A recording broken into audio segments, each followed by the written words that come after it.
हम दोनों उस बोल्डर के ऊपर चढ़ गए। इस बार हम पूरी तैयारी से आए थे। अपने साथ पटाखे लेकर आए थे। पहले हमने पत्थरों से उस छेद में बमबारी की, लेकिन कुछ नहीं हुआ। उसके बाद हमने पटाखे फोड़े। अब जैसे ही वो पटाखे गुफा के अंदर जाके फटे, गुफा के बाहर एक भूरे रंग का जानवर निकला। हेलो दोस्तों, नमस्कार। आज की इस नई वीडियो में आपका स्वागत है। आज जो कहानी मैं आप लोगों के लिए लेकर आया हूँ, ये एक सच्ची घटना पर आधारित कहानी है जो उत्तराखंड के चौखुटिया नामक जगह की है। चौखुटिया अल्मोड़ा ज़िले में आता है और ये चमोली डिस्ट्रिक्ट के बॉर्डर में भी है। उत्तराखंड की दो राजधानियाँ हैं, ठंडियों के समय देहरादून और गर्मियों के मौसम में गैरसैंण। इसी गैरसैंण से 38 किलोमीटर की दूरी पर अल्मोड़ा ज़िले का आखिरी टाउन है जिसका नाम है पंडुआ खाल, और उसके बाद चमोली ज़िला शुरू हो जाता है।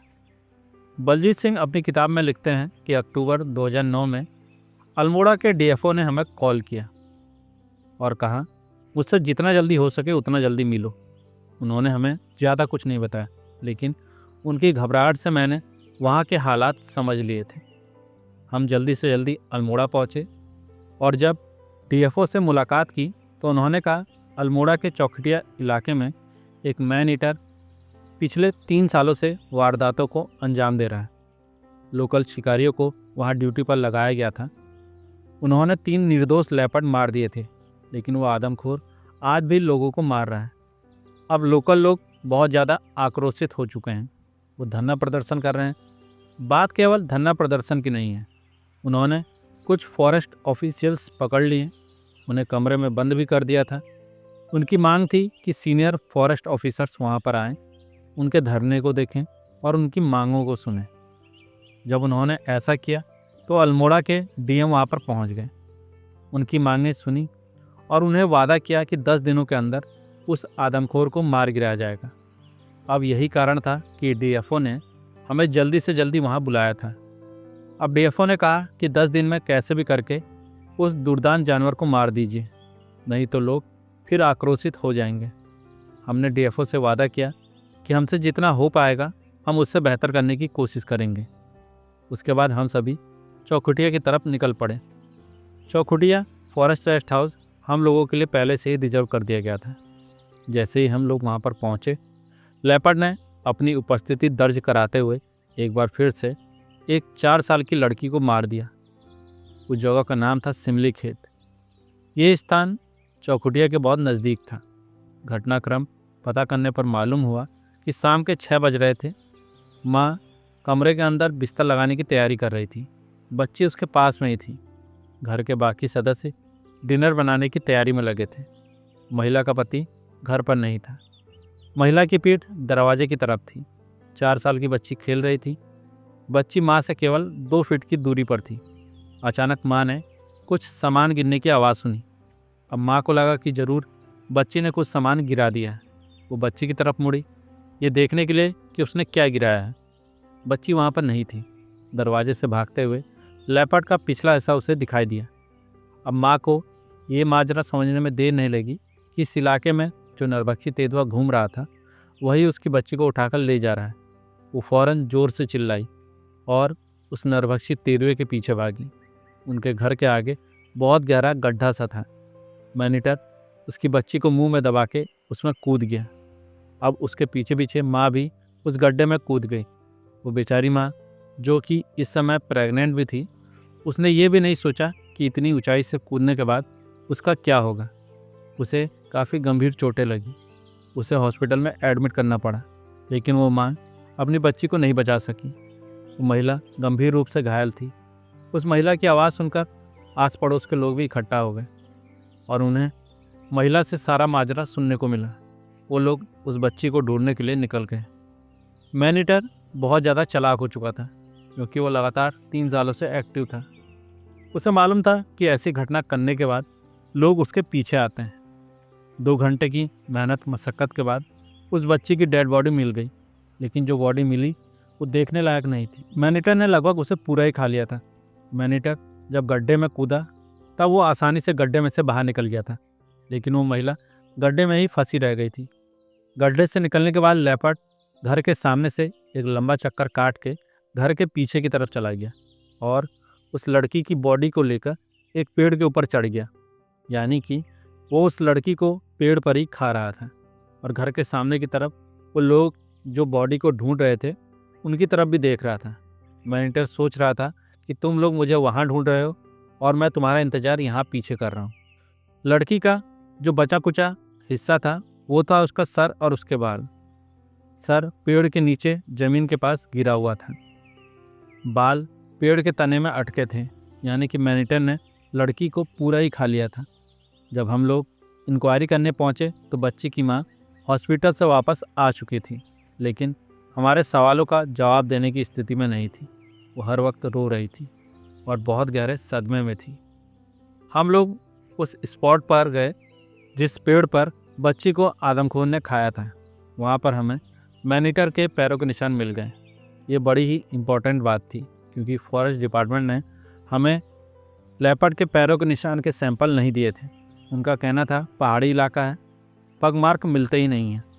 अब जब हमने पगमार्क चेक किए तो हमें मालूम चला कि ये मध्यम आकार का मेल लेपर्ड है। अब लेपर्ड की पहचान हो चुकी थी, अब बारी थी उसे ढूंढने की। हमने फॉरेस्ट डिपार्टमेंट से कहा कि भैंस के पाड़े मंगवाइए या फिर बड़े साइज की बकरियां मंगवाइए और उन्हें अलग अलग लोकेशन पर बंधवा दीजिए। 4 घंटे तक हम लोग लेपर्ड को ढूंढने की कोशिश करते रहे, लेकिन उसके बाद हमें लेपर्ड के पैरों के निशान नहीं मिले, ना ही वो लेपर्ड कहीं दिखा। जब हम फॉरेस्ट डिपार्टमेंट वापस लौटे तो हमने देखा कि 2 बड़ी बकरियां कंपाउंड में बांधी हुई हैं। ये दोनों बकरियां आकार में बड़ी थीं। हमने फॉरेस्ट स्टाफ को बोल दिया कि बकरियों को वहाँ पर बंधवा दीजिए जहाँ पर हमें लग रहा है कि लेपर्ड आ सकता है। उनमें से एक लोकेशन वो थी जहाँ से लड़की को लेकर वो लेपर्ड गया था। अगले दिन सुबह हमें खबर मिली कि बकरी सही सलामत है, उसे लेपर्ड ने नहीं मारा है। लेकिन गांव वालों ने हमें बताया कि जो लोग बकरी को बांधने के लिए गए थे, पूरी रात उन्होंने उसी बकरी के पास पेड़ के नीचे बैठ के दारू पी और वो वहीं पर सो गए थे। ये मालूम चलने पर हमने उन लोगों को काफ़ी डांटा और उनसे बोला कि तुम लोग भाग्यशाली हो कि आज जिंदा खड़े हो। अगर आदमखोर वहाँ पर आ जाता तो दोनों में से एक की मौत तो तय ही थी। उसी दिन शाम को एक फॉरेस्ट स्टाफ, जिसे कि शूटर बनाकर फॉरेस्ट डिपार्टमेंट ने भेजा था, चौखड़िया एक दुकान पर बैठा था। दुकान पर बैठे लोगों ने अचानक से इशारा करके दिखाया कि सामने एक लेपर्ड दिख रहा है। सचमुच वहाँ पर एक लेपर्ड था। उस शूटर ने लेपर्ड पर गोली चला दी, लेकिन गोली उस लेपर्ड को नहीं लगी। लेपर्ड वहाँ से भाग गया। उस घटना के बाद अगले दिन जब हम लोग गश्त कर रहे थे, कुछ लोगों ने हमें खबर दी कि मैनेटर एक आदमी पर घात लगा के बैठा है। वो आदमी अपने खेत में काम कर रहा है, लेकिन जब तक हम वहाँ पर पहुँच पाते लेपर्ड वहाँ से भाग चुका था। हम समझ चुके थे कि ये लेपर्ड बहुत ज़्यादा चालाक हो चुका है और हमारे यहाँ आने की भनक उसे मिल चुकी थी। उसके बाद जब हम उस जगह पर इन्वेस्टिगेट करने के लिए पहुँचे जहाँ पर वो बकरी बांधी गई थी, वहाँ पर प्लास्टिक पड़ी थी, जली हुई सिगरेट और बीड़ियाँ भी पड़ी थी। ये बीड़ी और सिगरेट के बट बता रहे थे कि जो गांव वालों ने हमें कहानी बताई थी वो सच्ची थी। हम घंटों के घंटों यहाँ पर तहकीकात करते रहे, इस उम्मीद में कि कोई तो सुराग मिलेगा, लेकिन हमें कोई सुराग नहीं मिला। हम काफ़ी ऊपर तक पहाड़ी पर चढ़ चुके, तभी हमें नज़र आया सूरज की रोशनी में कुछ दूर पर चमक रहा था, हमसे करीब 100 फीट की दूरी पर। जब हम वहाँ पर उतरे तो देखा एक बच्चे की खोपड़ी थी, काफ़ी पुरानी खोपड़ी थी। उस पर जरा सा भी मांस नहीं था, करीब करीब वैसी खोपड़ी थी जैसी कि लेबोरेटरी में रखी होती है। हमने आसपास और ढूंढा, हमें एक झाड़ी के अंदर पैर की हड्डी नज़र आई। झाड़ी को हमने थोड़ा हटाया तो हमें एक गुफा नज़र आई, यानी कि एक्सीडेंटली अचानक से हमें उस नरभक्षी तेंदुए की गुफा मिल गई थी। इस बात की पूरी संभावना थी कि वो उसके अंदर ही होगा, क्योंकि अभी दोपहर के 2 बज रहे थे और ये समय लेपर्ड के आराम करने का है। हम जल्दी जल्दी पीछे हटे और आगे क्या करना है इस बारे में प्लानिंग करने लगे। अब आपस में विचार विमर्श करने के बाद हमने फैसला लिया, हम 2 लोग अपनी राइफल और गन को कॉक करके निशाना लगाकर ट्रिगर पर उंगली रख के खड़े रहेंगे और एक आदमी वो झाड़ी काटेगा जो कि गुफा के दरवाजे पर है। अब एक लोकल लड़का जो हमारे साथ था उसने कहा, ये झाड़ी काटने का काम मैं कर दूंगा। अब हम लोगों ने अपनी पोजीशन ले ली उस गुफा के दरवाजे से करीब 20 गज की दूरी पर हम लोग तैनात थे। जल्दी जल्दी वो लड़का झाड़ी काटने लगा। अंदर से किसी तरह की कोई आवाज़ नहीं आ रही थी। अब जब झाड़ी काट दी गई तो उस गुफा के 3 से 4 फीट अंदर हम देख पा रहे थे। उसके अंदर कुछ नहीं दिखाई दे रहा था। अब हमारे साथ जो लोकल लोग थे उनसे हमने कहा, आसपास से पत्थर इकट्ठा करो और गुफा के अंदर फेंको। 15 मिनट तक पत्थरों की बमबारी होती रही, लेकिन लेपर्ड की तरफ से कोई भी हरकत नहीं हुई। मैं गुफा के दरवाजे पर गया और उसके अंदर एक गोली दाग दी, लेकिन अभी भी कोई रिस्पॉन्स नहीं था। इसका मतलब वो गुफा खाली थी। हम गुफा के अंदर घुसे। उसके अंदर काफ़ी गुप्त अंधेरा था, लेकिन किसी तरह की कोई बदबू वहाँ पर नहीं थी। यानी वो मैन ईटर पहले ही इस गुफा को खाली करके चला गया था। गुफा के अंदर काफ़ी पुराने पैरों के निशान मिले।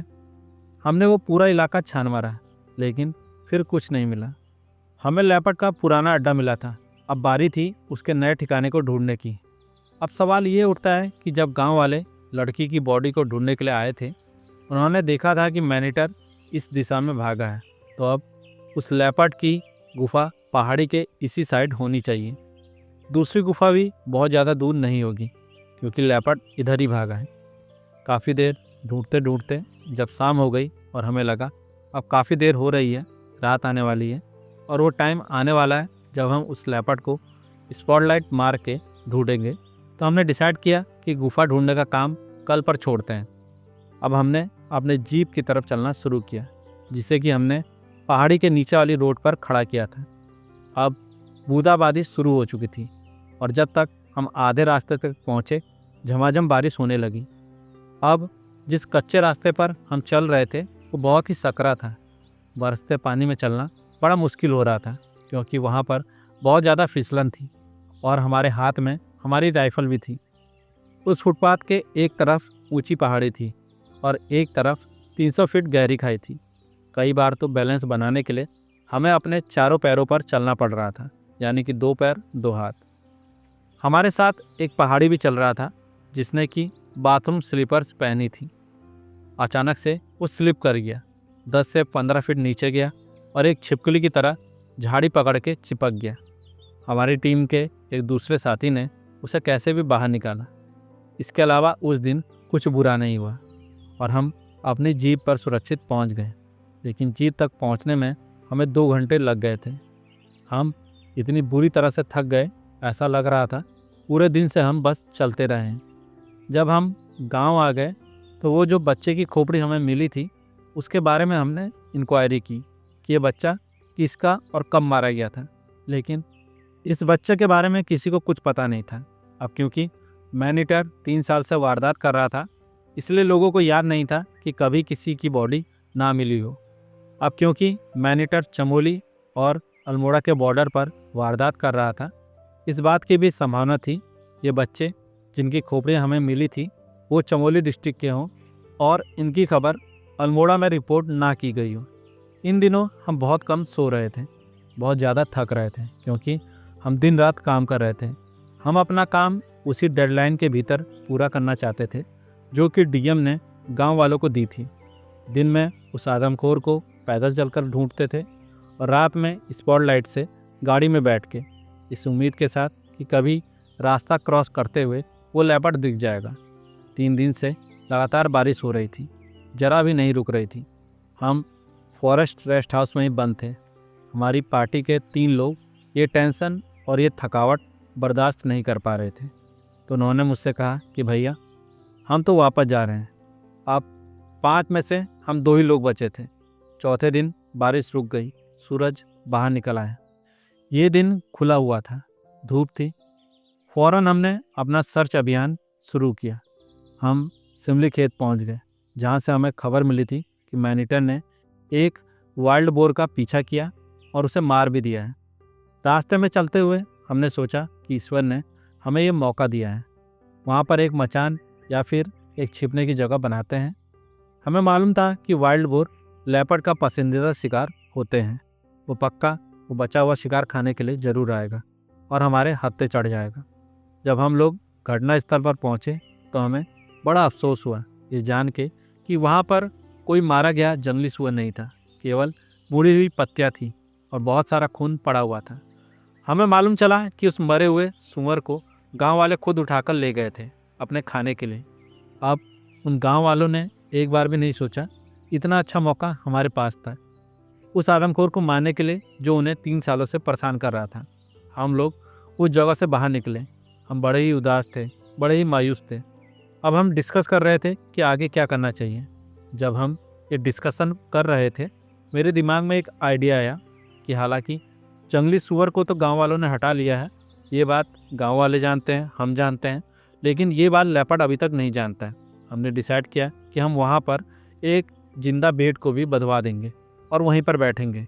जो भेड़ हमने वहाँ पर बांधी थी बहुत ज़्यादा शोर शराबा कर रही थी। यही तो हमें चाहिए था, ताकि उसकी आवाज़ सुनकर लेपर्ड वहाँ खींचा चले आए। यानी कि जब मैनीटर जंगली सूअर को ढूंढने के लिए वहाँ पर आएगा और उसे जंगली सूअर वहाँ पर नहीं मिलेगा, तो वो कोशिश करेगा नया शिकार करने की। अब एक खेत के किनारे एक घर को हमने सेलेक्ट किया जहाँ से वो भेड़ एकदम साफ नज़र आ रहा था, और हमने डिसाइड किया कि हम उस घर की बालकनी में बैठेंगे। अपने सामने हमने कपड़ों की दीवार बना ली ताकि मैनीटर हमें देख ना पाए। अब जब सारी तैयारियां पूरी हो गई तो शाम के 5 बजे हम भी अपनी पोजीशन में बैठ गए। हमें उस लेपर्ड का इंतज़ार था।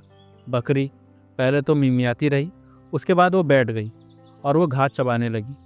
जिस मकान की बालकनी में हम लोग बैठे थे वो एक घाटी की तरफ फेस करता था, और जो हवा चल रही थी वो ऐसा लग रहा था जैसे कि कोई तूफान आ गया हो। इस घर के दोनों तरफ पहाड़ियाँ थीं। जितनी भी हवा निकलती थी यहीं से निकलती थी। अब जो हवा चल रही थी वो सिर्फ हवा नहीं थी, बहुत ज़्यादा ठंडी हवा थी। हमें बालकनी में ठंड लग रही थी। हम लेपर्ड का इंतज़ार करते रहे और वो बकरी आराम से सो गई। रात के 11 बजे हमने डिसाइड किया कि अब वो लेपर्ड यहाँ पर नहीं आएगा। हम वापस अपने रेस्ट हाउस में चलते हैं। बुझे हुए मन से हम रेस्ट हाउस वापस आ गए। अगले दिन से हमने सोचा कि अब मौसम क्लियर है, क्यों ना अपने एफर्ट्स जो कि मैनीटर को मारने के हैं उन्हें दुगना कर दिया जाए, क्योंकि अगर बारिश आई तो उसके बाद फिर हम रेस्ट हाउस के अंदर बंद हो जाएंगे और कुछ भी करने में समर्थ नहीं होंगे, क्योंकि जब बारिश होती है तो लेपर्ड भी अपनी गुफा से बाहर निकलना पसंद नहीं करता। अब इसके 2 कारण हैं। एक तो लेपर्ड को पानी पसंद नहीं है, और दूसरी वजह वो भी जानता है कि उसके जो शिकार हैं वो भी कहीं ना कहीं छिपे होंगे, चाहे वो कुत्ते हो, चाहे वो हिरण हो, चाहे वो बकरियां हो। कोई भी जानवर इस समय खुले में तो नहीं होगा। हमने डिसाइड किया कि सुबह सुबह हम उस मैनीटर की गुफा की तरफ जाएंगे। जहाँ पुरानी गुफा थी उसके आसपास ही नई गुफा मिलनी चाहिए। जैसा हमने सोचा था वैसा ही किया। सुबह जल्दी निकले। अपनी जीप को हमने सिमली खेत के पास में पार्क कर दिया। उसके बाद हमने अपनी पेट्रोलिंग शुरू की। हमें पहाड़ी पर चढ़ना था, ऐसी वैसी पहाड़ी नहीं, थकाने वाली पहाड़ी।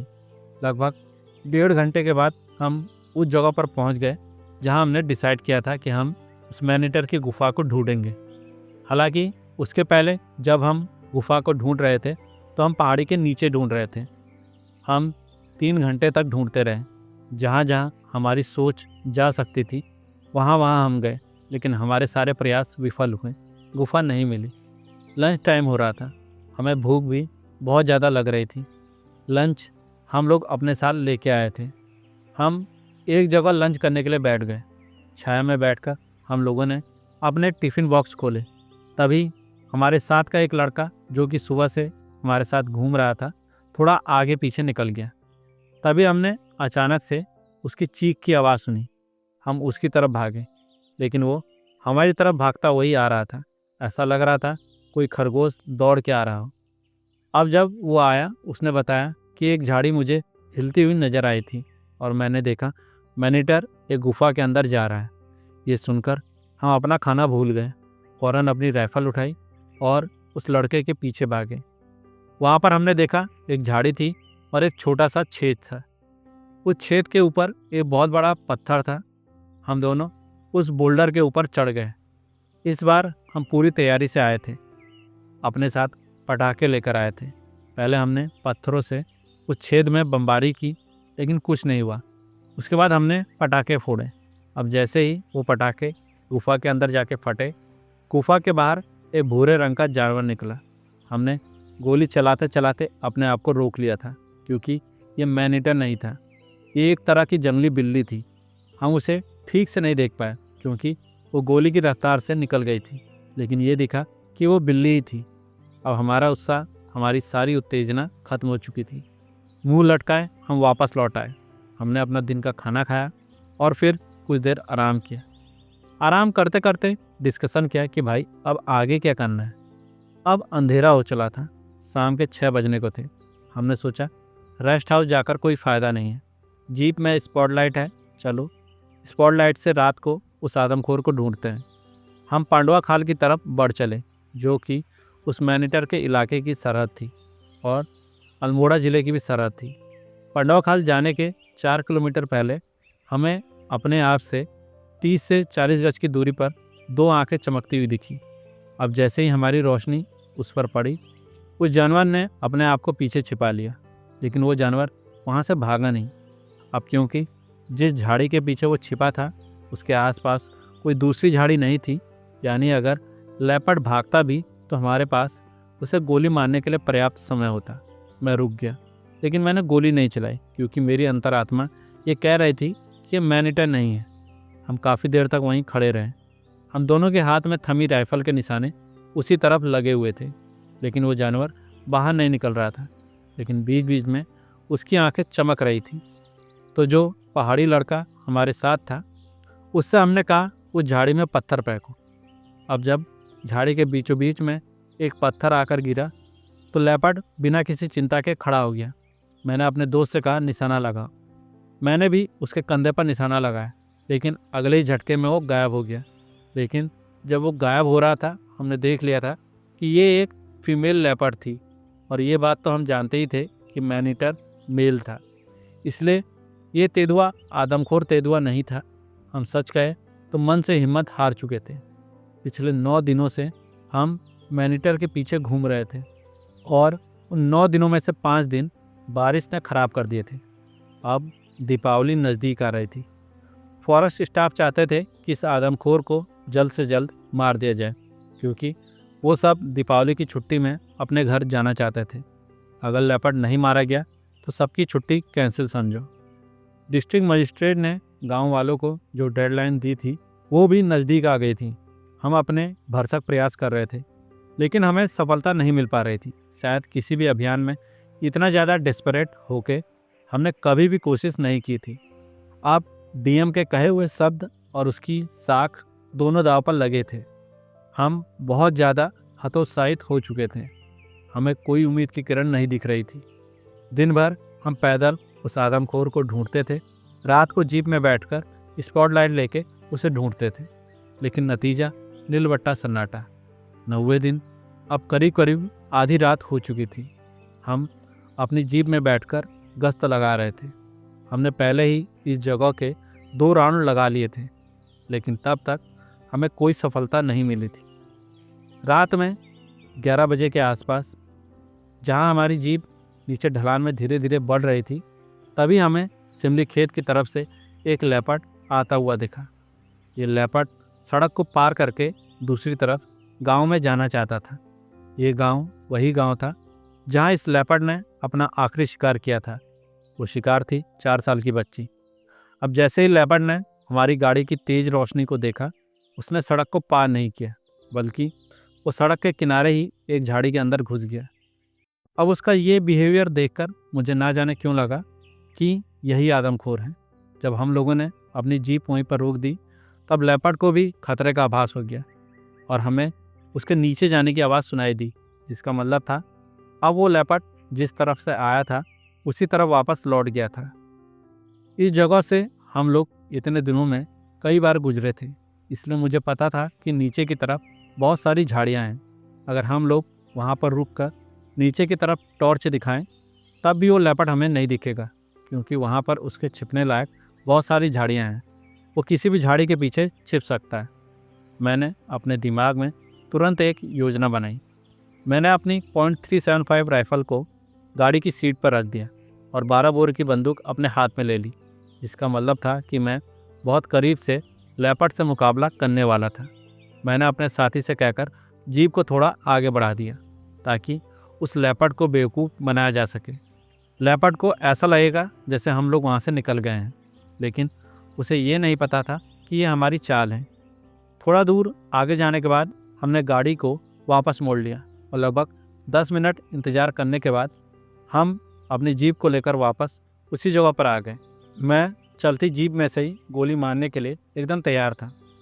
अब जब हम उस जगह पर पहुँचे जहाँ पर उस लेपर्ड ने अपने आप को छिपा लिया था, हमने देखा वो फिर से बाहर निकल रहा है। मैंने अपनी किस्मत को बहुत धन्यवाद दिया, क्योंकि ऐसा भी हो सकता था कि वो लेपर्ड एक आध घंटे बाद वहाँ आता है, लेकिन वो ठीक उसी समय सड़क पर आया था जिस समय हम लोग वहाँ पर पहुँचे। हमारी जीप की रोशनी जैसे ही लेपर्ड पर पड़ी, लेपर्ड फिर से छलांग लगाने लगा। मैं समझ गया कि मेरे पास सिर्फ यही मौका है। मैंने अपनी राइफल के दोनों बैरल एक के बाद एक उस आदमखोर के ऊपर दाग दी। मैंने जीप के रुकने का इंतज़ार भी नहीं किया। 12 बोर की राइफल से निकले ग्राफ लेपर्ड के शरीर में धंस गए और वो लेपर्ड जो छलांग लगाने ही वाला था वो आगे नहीं बढ़ पाया। उसके शरीर में कई जगह से खून बह रहा था। कुछ ग्राफ लेपर्ड के सर में घुस गए थे, लेकिन लेपर्ड वहीं सड़क के किनारे तड़पने लगा। वो लेपर्ड हमारा शिकार हो चुका था। हमारे साथ जो फॉरेस्ट गार्ड था वो इतना ज़्यादा उत्साहित हो गया था कि नाचते हुए उसके नज़दीक चला गया। हालांकि वो लेपर्ड तब तक पूरी तरीके से मरा नहीं था, अपनी आखिरी सांसें गिन रहा था। हम बार बार उस फॉरेस्ट गार्ड को रोक रहे थे कि ऐसा मत करो, लेकिन वो हमारी बात सुन ही नहीं रहा था। अब जब फॉरेस्ट गार्ड नाचते हुए नज़दीक पहुंच गया तो जो लेपर्ड मरने वाला था, आखिरी सांसें गिन रहा था, उसने लेटे लेटे ही फॉरेस्ट गार्ड के पैरों में काट लिया। लेकिन फॉरेस्ट गार्ड ने पूरे जूते पहने हुए थे तो उसके पैर में कोई चोट तो नहीं लगी, लेकिन इतना ज़रूर था कि उसे भयंकर दर्द हुआ और वो अंदर से हिल गया। उसका सारा नाचना गाना वो भूल चुका था। हमने लेपर्ड के पैरों के निशान का जो सैंपल पहले निकाला था, हमने उसका मारे गए लेपर्ड के पैरों के निशान से मिलान किया। वो एकदम परफेक्ट था। ये पक्का हो गया था कि यही मैनीटर था। हम लोग खुशी से झूम उठे। आखिरकार चौखुटिया का मैनीटर मारा गया था, वो भी डीएम की डेडलाइन से एक दिन पहले। उसी रात आसपास के गांव में लेपर्ड के मारे जाने की खबर फैल गई। वो गांव वाले जो लेपर्ड के डर के वजह से शाम होते ही घरों में कैद हो जाते थे, उनके अंदर भी अब इतनी हिम्मत आ गई थी कि वो रात में मरे हुए लेपर्ड को देखने के लिए आने लगे। लेपर्ड के आसपास करीब 100 लोगों की भीड़ इकट्ठा हो चुकी थी। आसपास के गांव वाले बड़े ही उत्साहित थे, नाच गा रहे थे, खुशी मना रहे थे, और जो भी इस मैनीटर को देख रहा था एक ही बात बोल रहा था, ये तो बहुत बड़ा है।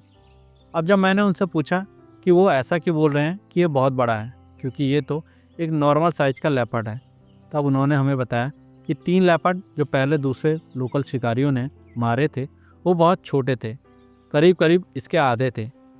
तब हमने उन्हें बताया कि वो लोकल शिकारियों ने लेपर्ड नहीं मारे थे, लेपर्ड के बच्चे ही मार दिए थे। असली कातिल तो अभी तक जिंदा था और यही वजह है कि आज तक आदमखोर वारदातों को अंजाम दे रहा था। अब हमने उन्हें गारंटी दी कि अब मेन हत्यारा मारा गया है। अब आपके इलाके में कोई भी नरभक्षी लेपर्ड बच्चों को नहीं मारेगा। हमने रेंजर को इन्फॉर्म किया कि मैनीटर मारा गया। हमें आदेश मिला कि डीएम साहब ने बोला है कि इसको लेके रोड शो करिए, एक एक गांव में दिखाइए, ताकि सबको मालूम चल जाए कि आदमखोर मारा गया है। जब हम रोड शो कर रहे थे वो मैनीटर हमारी गाड़ी के बोनट पर बंधा हुआ था। तभी हमें एक बहुत ही बूढ़ी महिला दिखाई दी। वो हमें हाथ के इशारे से रोक रही थी। हमें मालूम चला कि ये महिला उस 4 साल की लड़की की दादी थी जिसे कि हमारे यहाँ पहुँचते ही लेपर्ड ने मारा था। अब जब वो आगे आई तो देखा उसके हाथ में एक छोटी सी चप्पल थी। जाहिर सी बात है ये चप्पल उसकी पोती की थी जिसे कि इस आदमखोर ने मारा था। अब उस चप्पल से उसने इस आदमखोर के सर पर मारना शुरू किया। वो अपने मुंह से कुछ बुदबुदा रही थी और वो रोती भी जा रही थी। जो भी इस दृश्य को देख रहा था वो भी रो रहा था। हमारा भी गला रूंध गया था। अब डीएम अल्मोड़ा ने हमें अपने ऑफिस बुलाया और हमारे साथ एक प्रेस कॉन्फ्रेंस की। डीएम ने और उनके स्टाफ ने हमें बार बार धन्यवाद दिया। डीएम ने मुझे और मेरे दोस्त को कैश प्राइज भी दिया। तो दोस्तों, इस तरह से ख़त्म हुई हमारी आज की ये कहानी। उम्मीद है आप लोगों को ये कहानी बहुत पसंद आई होगी। अगर आप में से किसी ने अभी तक चैनल को सब्सक्राइब नहीं किया है तो वो चैनल को सब्सक्राइब कर लीजिए। और प्लीज़ वीडियो के अंत में जब आप कहानी को पूरा सुन लेते हैं तो आप कमेंट ज़रूर किया करें। और आप लोगों को सजेशंस हों कहानी के प्रति तो आप हमें कमेंट बॉक्स में दे सकते हैं। चलिए दोस्तों, मिलते हैं अगले सप्ताह फिर एक नई रोमांचक कहानी के साथ। तब तक के लिए नमस्कार, शुभ रात्रि।